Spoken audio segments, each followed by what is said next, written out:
Cinema feeling విన్నారు లాగే నాకు అమరాశేఖర్ గారి గురించి పేరు విన్నాను, కొరియోగ్రఫర్ అని తెలుసు, కానీ పరిచయం పర్సనల్ పరిచయం ఎప్పుడు లేదు, కలవలేదు. డైరెక్ట్ గా ఒక రోజు సినిమా డైరెక్ట్ చేస్తారంటే నేను వన్ లైన్ కదా, నాకు ఏదో ప్రొడక్షన్ సైడ్ నుంచి కాల్ వస్తే వాళ్ళు స్టోరీ ఏం చెప్పలేదు, జస్ట్ క్యారెక్టర్ ఏదో చెప్పారు. నేను లేదండి అది నేను చెయ్యను, నేను ఎప్పుడు అంటుంటాను నాకు ఏదో స్పెషల్ గా ఏది లేకపోతే నేను చెయ్యను అన్నట్టు అనుకుని నేను సైడ్ లో పెట్టేశాను. ఇమీడియట్ గా అదేంటి అలా అన్నారేంటి డైరెక్టర్ గారి కాల్ వచ్చింది, నీకేదో కరెక్ట్ గా రీచ్ అవ్వలేనట్టుంది మ్యాటర్, నేను మీకు చెప్తాను వినండి అని చెప్పారు. తర్వాత కలవడం జరిగింది. కలిసేటప్పుడు కూడా ఏమి ఒక ఎక్స్పెక్టేషన్ లేదు, ఒక ఐడియా లేదు what is going to offer me. But when he told me నేను ఆలోచిస్తున్నాను అసలు ఎలా అనుకున్నారు నన్ను ఈ క్యారెక్టర్ లో, నేను నమ్మలేకపోయాను, నేను ఎలా చేయాలో నాకు తెలియలేదు, ఎలా నన్ను నమ్ముతున్నారో నాకే అర్థం కాలేదు.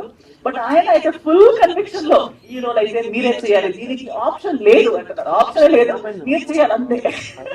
సో అడుగుతున్నారా చెప్తున్నారా, కానీ ఆయన కన్విక్షన్ అండ్ కాన్ఫిడెన్స్ చూసి నేను అనుకున్నా okay he's being able to see it with me, నేను ఇది చేయాలో నేను కూడా ఇమీడియట్ గా ఓకే అనేసాను.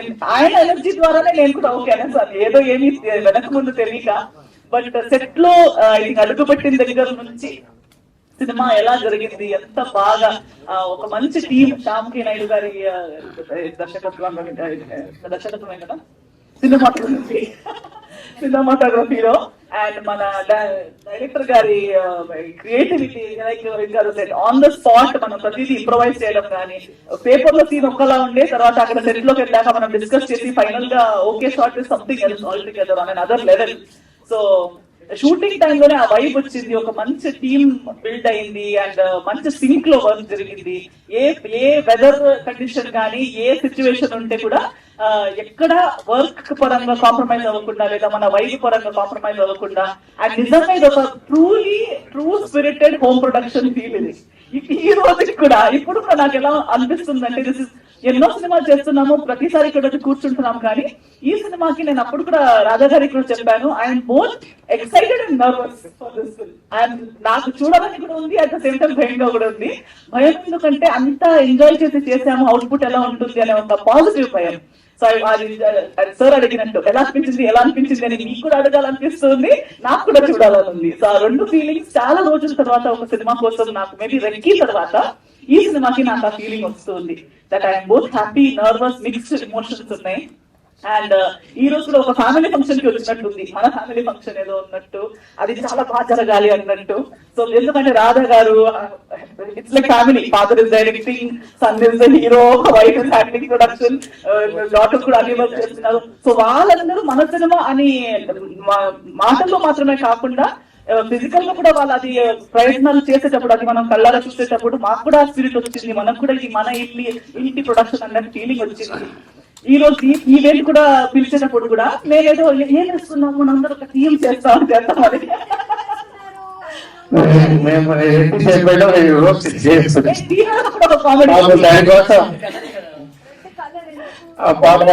ఫస్ట్ ఏమైంది తెలుసా, నాకు చెప్పారు కరెంట్ గా చేద్దామండి, మీరు ఒక మంచి లేదు మీ కలర్, మీరు ఏ కలర్ సెలెక్ట్ చేస్తామో అదే కలర్ మేము అందరూ వేసుకుంటాం, మీరు మా మహాలక్ష్మి అన్నారు. ఓకే సరే అయితే మీ ఫేవరెట్ కలర్ ఏంటి అన్నారు, నా ఫేవరెట్ కలర్ పింక్ అన్న.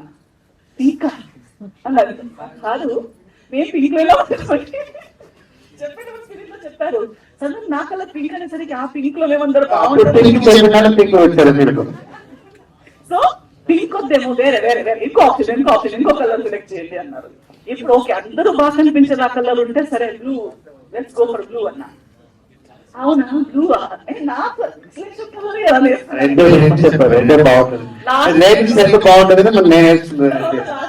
సరే గో ఫర్ రెడ్, అందరూ రెడ్ వేసుకున్నాం. అందుకే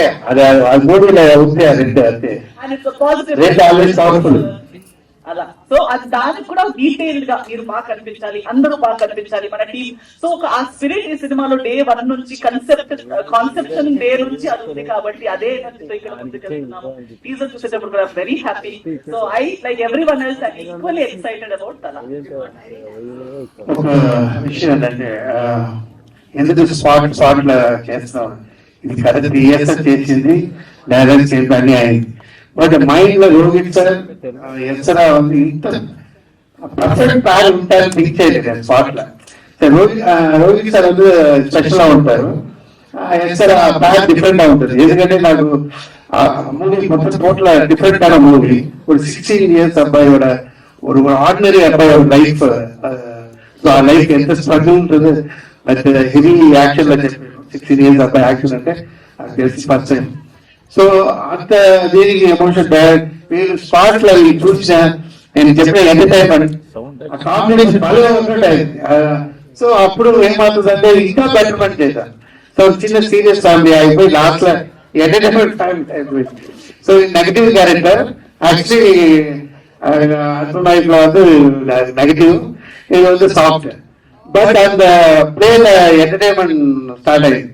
సో అక్కడి నుంచి నేను వదలేదు, వీళ్ళు ఫుల్ వీళ్ళిద్దరి ఎంటర్టైన్మెంట్ ప్లే చేశాను స్పాట్ లో. అదే అందుకే ఎందుకంటే ఏంటి అమ్మాయి స్పాట్లీ రెడీ చేస్తున్నారా, షిఫ్ట్ రాదా అది చేస్తారు బయట ఉన్నాను అలా ఏం లేదు. 3 years నా అబ్బాయి మూవీ లేదండి, వీళ్ళు ఉంటారే మన అక్కడ చూసిన వాళ్ళు ఉన్నారే, అందుకే చెప్తున్నా. వీడు అబ్బాయి మూవీ కూడా స్పాట్ లో చేస్తున్నాడు వీడు. అవి సో 3 years కథ ప్రారంభించి చేశాను. అలాంటి నా అబ్బాయికి ఒక ప్రాజెక్ట్ చేయాలంటే అది అది ఎలా ఉండాలి, అది வந்து అబ్బాయి మూవీ வந்து ఏంట్రా అబ్బాయి మంచి చదువున అబ్బాయి స్పైట్ చేసి చెప్పకూడదు, చదివితే ఒకే మాట చెప్తారు బాగా తీస్తే ఆవిడ చదువుతున్న అబ్బాయి రాబు ఇది లేసరా కదికి 16 years అబ్బాయి కరెక్ట్ అవుతాడు. తర్వాత ఓకే, ఆ తర్వాత మూవీ చూసి అబ్బాయి మంచి చేస్తామని చెప్పారు. సో అది హ్యాపీ నాకు.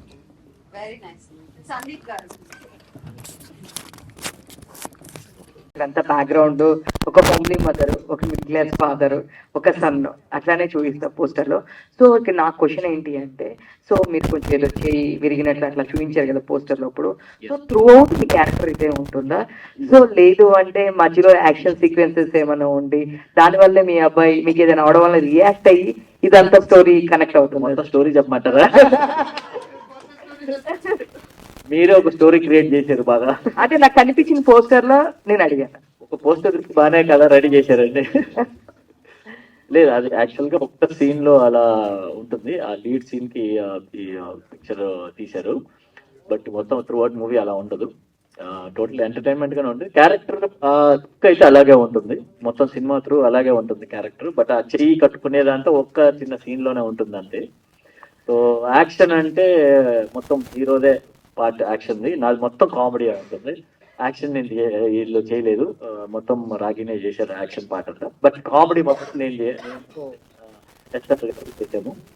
సో డెఫినెట్ గా మీకు అందరికీ నచ్చుతుంది అనుకుంటున్నాను. క్యారెక్టర్ చాలా బ్యూటిఫుల్. నేను చేసినప్పుడే చాలా హ్యాపీగా ఫీల్ అయ్యాను. అసలు మామూలుగా ఎంజాయ్ చేయలేదు క్యారెక్టర్ చేస్తున్నప్పుడు.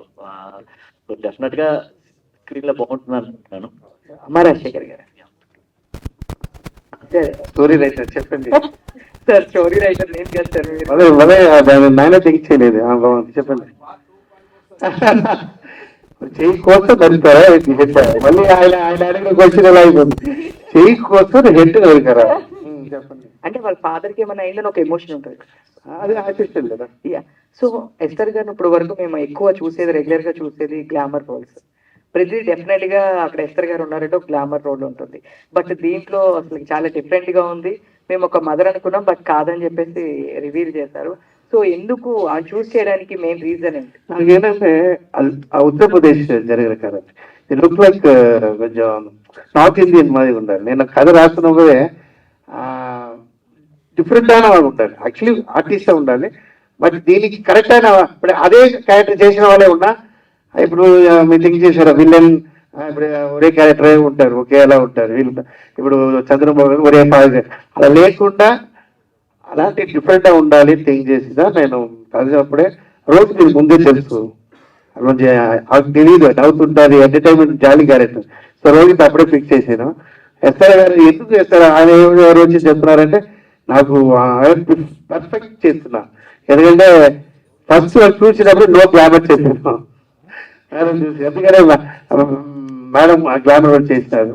బట్ దీంట్లో ఏంటంటే నార్త్ ఇండియన్ లేడీ ఫీల్ రావాలి, దాని ఆ క్యారెక్టర్ కూడా రావాలి. మదర్ కూడా నా నోట్ల నుంచి వచ్చేస్తుంది డిఫరెంట్. అదే నా వైఫ్ అక్కడికి చెప్పాలని చెప్తుంది. ఇది క్రీజరే. సో బట్ ఆ character different character, mother character లేదు, డిఫరెంట్ క్యారెక్టర్. ఇదన్నీ ఫాదర్ మదర్ సన్ అవ్వాలని లేదు, వేరే వేరే ఒకరు.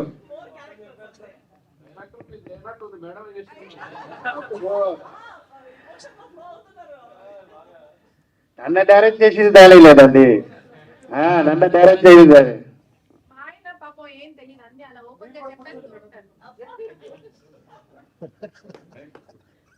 నమస్తే రాజశేఖర్ గారు. సార్ కొరియోగ్రాఫర్ గా మీ కెరీర్ ఇవన్నీ చూసాము, హిట్స్ కొట్టారు, అన్ని బాగున్నాయి, సంతోషం. సో దర్శకత్వం వహించాలని కోరిక ఈ సినిమాతో నెరవేర్చుకున్నారు. ద సేమ్ టైం దర్శకత్వం కొత్తగా వహిస్తూ కూడా మీ అబ్బాయిని హీరో ఇంట్రొడ్యూస్ చేయడం మీకు గట్స్ జోహార్. సో సినిమాలో టీజర్ మీరు ఇంట్రడ్యూస్ చేయటమే ఒక భయానకమైన సిచ్యువేషన్ తీసుకొని టీజర్ కట్ చేశారు. సో పబ్లిక్ ఎంత రిసీవ్ అవుతుంది అనుకుంటున్నారు? అంటే ఇండస్ట్రీని మీడియాని పక్కన పెట్టండి, మిగతా విషయాల్లో అమ్మ రాకే ఫైర్ లో ఉన్నాడు తెలుసు కదా, తెలుసు. చెప్పండి సార్. అదే ఆ టీజర్ ఎంత రీచ్ అవుతుంది. ఇప్పుడు ఇండస్ట్రీను మీడియా పక్కన పెడితే లక్షల కోట్ల మంది జనం చూసే సినిమా. అమ్మ Rajasekhar back with full mass with ఇది. ఇప్పుడు నేను సాధారణ టీజర్ ఉంది, నా అబ్బాయితో ఒక నార్మల్ టీజర్ అంటే ఉండదు, ఒక షాక్ కావాలి మళ్ళీ చూడాలంటే దానికి కన్ఫర్మ్ ఇలాంటి ఉండాలని కథ ఫిక్స్ చేసాను. ఆ కథ పడి ఉంటుంది. సో మా అమ్మ రాజశేఖర్ ఫైర్ అందిస్తే ఇన్ని రోజు డైరెక్షన్ ఫైర్, నాది ఉన్న టాలెంట్ ఈ మూవీలో చూపించాల్సిన కోసం ఆ చిన్న టీజర్ ఇచ్చేది సార్. ఆ తర్వాత ఓపెన్ అవుతుంది. కంగ్రాట్స్ మీ అబ్బాయికి హీరో. చూడండి. నమస్తే, కంగ్రాచులేషన్స్. సో మీ ఫాదర్ డైరెక్షన్ లో మీరు హీరోగా సినిమా చేయటం గడుసు మెచ్చుకోవాలి.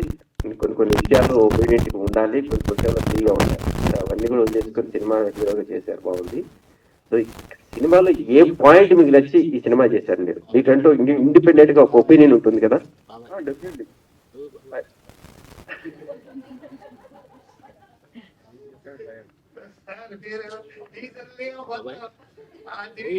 చెప్పారంటే చాలా